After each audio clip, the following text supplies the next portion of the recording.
Assalamualaikum warahmatullahi wabarakatuh. Yang terhormat Ibu Sunti Melati selaku Rektor Bahasa Indonesia dan rektor-rektor sekalian dan para rekan-rekan mahasiswa. Pertama-tama, marilah kita panjatkan puji dan juga rasa syukur kita kehadirat Allah karena kita masih dapat diberikan kesehatan untuk membahas diskusi pada kali ini. Pada diskusi 4 ini, kita akan membahas mengenai COVID-19 dan yang akan saya bahas mengenai bahaya COVID-19 dan cara mengurangi resikonya.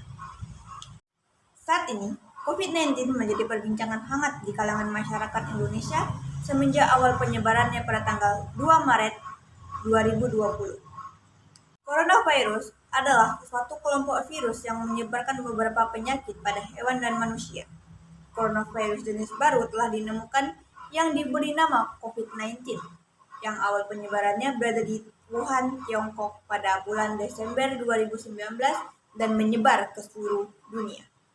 COVID-19 berasal dari virus SARS-CoV-2 yang virus ini penyebarannya melalui mulut atau hidung yang telah terinfeksi cairan kecil dari batuk, bersin, berbicara, bernafas, bahkan bernyanyi. COVID-19 sendiri dapat menyebarkan melalui jarak dekat orang-orang yang telah terkontaminasi virus untuk tertular juga. Berdasarkan data dari laboratorium, orang paling tampak menular 2 hari sebelum seseorang menimbulkan gejala. Dan orang yang memiliki sakit parah biasanya akan lama tertular, sedangkan orang yang masih bilang fit, sehat, paling gampang tertular dan terkontaminasi virus COVID-19. Lalu, bagaimana sih cara munculnya gejala COVID-19? Pada COVID-19, terdapat 2 gejala yaitu asimptomatik dan juga pragejala. Kedua istilah ini merujuk pada orang-orang yang terkontaminasi namun tidak memunculkan gejala. Namun, apa sih perbedaan asimptomatik dan pragejala? Asimptomatik mengacu pada orang yang terkontaminasi tapi tidak memiliki gejala, sedangkan pragejala orang yang tidak memiliki gejala namun beberapa saat kemudian akan mengembangkan gejala yang bahwa orang tersebut tertular COVID-19.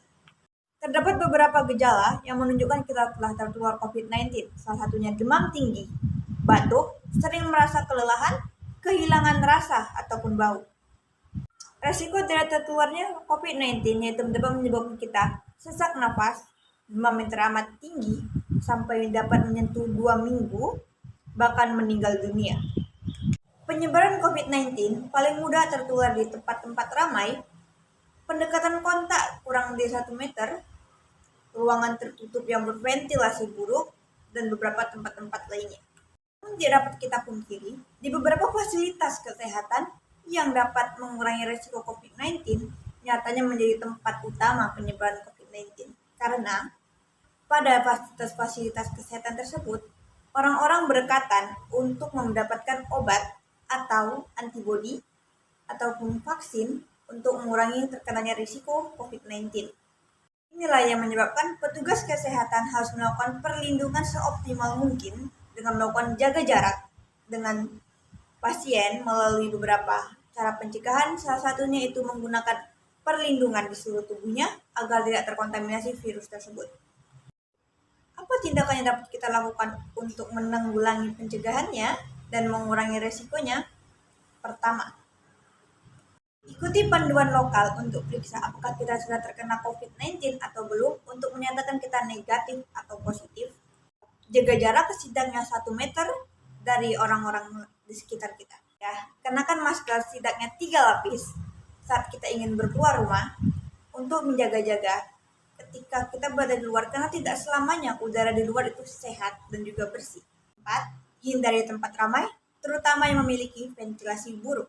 Hindari menyentuh permukaan, terutama di fasilitas-fasilitas umum yang belum tentu jelas kebersihannya apakah itu bersih atau tidak. Rajinlah cuci tangan menggunakan sabun dan air untuk mengurangi resiko terdapatnya virus-virus di tangan kita. Saat kita batuk atau bersin, usahakan untuk menutupnya dengan siku ataupun tisu untuk mengurangi resiko orang-orang terdekat yang berada di sekitar kita terkontaminasi virus. 8. Segera lakukan vaksinasi di daerah-daerah terdekat ketika vaksinasi sudah dibilang terbuka untuk khalayak umum.